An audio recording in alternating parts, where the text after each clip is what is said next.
yung ganito kalaking rollback, may mga historical comparisons po ba kayo kung kailan to huling nangyari? Kasi kahit kami, na-shock kami dun sa 3 pesos doon sa presyo ng gasolina. Kailan po to huling nangyari yung ganito Ah, kalaki?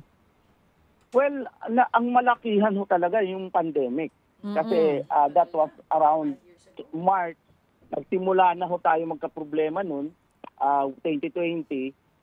By April ho, sumasadsad na talaga ang price. And no, hindi ho wala hong record after ng pandemic na mukhang makakatalo dun sa pagbaba. I still remember at that time, nasa $38 per barrel na lang ho at that time.